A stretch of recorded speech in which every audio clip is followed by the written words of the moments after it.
Baik, Assalamualaikum warahmatullahi wabarakatuh. Perkenalkan, saya Putra Purnasana dengan EPM 202210325088. Di sini saya akan membahas terkait dengan perencanaan dan pelaksanaan rekrutmen sumber daya manusia, skema supervisor rekrutmen dan seleksi SDM. Di mana untuk pembahasan pertama yaitu terkait dengan uraian jabatan dari supervisor dan rekrutmen seleksi SDM, di mana untuk nama jabatan sendiri itu ada supervisor rekrutmen dan seleksi SDM, dan atasan langsungnya yaitu HR manager atau manajer sumber daya manusia, di mana bawahannya langsung yaitu staff rekrutmen dan seleksi administrasi rekrutmen. Adapun tugas dan tanggung jawab dari supervisor rekrutmen dan seleksi SDM adalah yang pertama merencanakan dan mengelola kebutuhan rekrutmen di seluruh divisi perusahaan terkait. Lalu yang kedua menyusun dan memperbaharui uraian jabatan job description untuk setiap posisi. Yang ketiga mengkoordinasikan proses seleksi mulai dari screening CV, tes hingga wawancara. Lalu memastikan seluruh proses rekrutmen sesuai dengan SOP dan regulasi ketenagakerjaan. Lalu ada membangun dan menjaga hubungan dengan sumber rekrutmen eksternal. Selanjutnya menyusun laporan rekrutmen bulanan dan tahunan untuk manajemen serta mengembangkan employer branding dari perusahaan itu sendiri. Lalu untuk kualifikasi posisi supervisor rekrutmen dan seleksi SDM, di mana untuk pendidikan minimal S1 psikolog manajemen SDM atau bidang terkait. Selanjutnya ada pengalaman minimal 3 tahun di bidang rekrutmen dan seleksi. Selanjutnya memahami regulasi ketenagakerjaan Indonesia, mampu menggunakan ATS atau Applicant Tracking System atau KARIS. Selanjutnya kemampuan komunikasi dan negosiasi yang baik serta detail oriented dan mampu bekerja di bawah tekanan. Selanjutnya ada pun SOP atau standar operational prosedur MSDM, di mana SOP sendiri itu terdiri dari tujuan, ruang lingkup dan pihak yang terkait. Di mana tujuan SOP sendiri yaitu menetapkan standar dan prosedur yang konsisten dalam pelaksanaan proses rekrutmen dan seleksi SDM di perusahaan terkait guna memastikan diperolehnya kandidat terbaik dan sesuai dengan kebutuhan perusahaan secara efisien, transparan dan akuntabel. Lalu untuk ruang lingkup SOP itu sendiri yaitu mencakup seluruh proses rekrutmen dan seleksi mulai dari identifikasi kebutuhan tenaga kerja, perencanaan rekrutmen, pelaksanaan seleksi hingga penawaran kerja dan onboarding karyawan baru di seluruh divisi perusahaan terkait. Selanjutnya pihak yang terkait dari SOP itu sendiri yaitu adalah supervisor rekrutmen dan seleksi SDM, HRD manager, user atau kepala divisi yang membutuhkan serta direksi untuk posisi manajerial dan calon karyawan.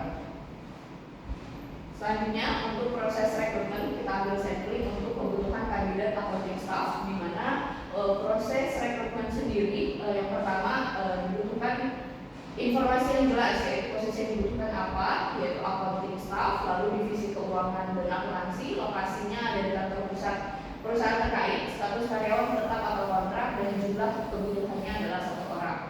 Lalu tahap yang dilakukan untuk proses rekrutmen sendiri yang pertama adalah penerimaan dan verifikasi form permintaan tenaga kerja atau FPTK dari divisi keuangan. Yang kedua penyusunan dan publikasi iklan lowongan kerja di job portal dan media sosial. Yang ketiga screening administrasi dan kualifikasi awal terhadap seluruh pelamar. Yang keempat pengiriman undangan tes tertulis baik akuntansi dasar, numerik dan bahasa Inggris. Yang kelima adalah seleksi wawancara HR dan wawancara user kepada divisi keuangan. Yang keenam verifikasi referensi dan background check, serta yang terakhir penetapan kandidat terpilih dan persiapan penawaran kerja. Lalu dari tahap yang dilakukan akan menghasilkan 3 kandidat terbaik yang memenuhi kualifikasi untuk dipresentasikan kepada user dan manajemen untuk keputusan akhir. Lalu ada pun dokumen pendukung dari proses rekrutmen sendiri adalah form permintaan tenaga kerja, job description dari accounting staff itu sendiri, iklan lowongan kerjanya, daftar pelamar atau applicant listnya. Selanjutnya ada berita acara tes tertulis, form penilaian wawancara dan laporan hasil seleksi. Selanjutnya setelah proses rekrutmen kita masuk ke tahap proses seleksi, di mana untuk proses seleksi sendiri dibagi menjadi 5 tahapan. Yang pertama ada seleksi administrasi, di mana seleksi administrasi sendiri yaitu verifikasi kelengkapan dokumen lamaran, CV, ijazah, transkrip nilai, sertifikat kompetensi dan dokumen pendukung lain sesuai persyaratan posisi yang dibutuhkan. Selanjutnya yang kedua adalah tes tertulis, di mana pelaksanaan tes kemampuan teknis akuntansi, tes numerik, tes logika dan tes bahasa Inggris untuk mengukur kompetensi dasar kandidat. Setelah yaitu wawancara oleh supervisor rekrutmen untuk menilai motivasi, kepribadian, kecocokan budaya kerja dan ekspektasi kandidat terhadap perusahaan itu sendiri.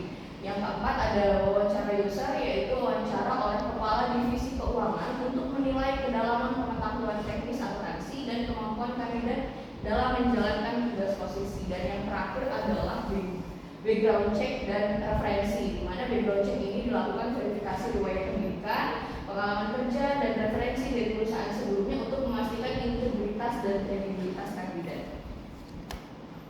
Nah, baik, mungkin cukup sekian.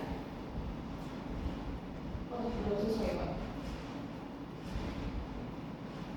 Selanjutnya ada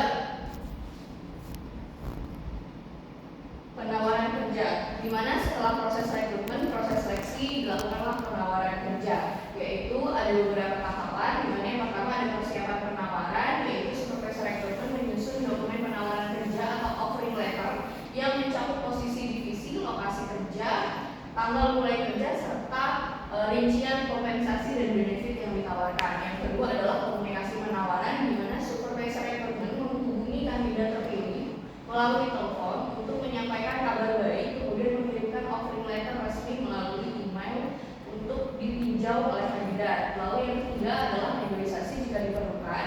Jika kandidat memiliki pertanyaan atau usulan terkait kompensasi, supervisor rekrutmen memfasilitasi diskusi dan berkoordinasi dengan HR manager untuk mencapai kesepakatan yang saling menguntungkan. Yang keempat ada konfirmasi dan tanda tangan, yaitu kandidat mengkonfirmasi penerimaan penawaran kerja dengan menandatangani offering letter dan mengembalikannya kepada HR dalam batas waktu yang ditentukan. Serta yang kelima adalah persiapan onboarding, di mana setelah offering letter ditandatangani, supervisor rekrutmen mengkoordinasi proses onboarding termasuk persiapan dokumen administrasi, jadwal medical check up dan orientasi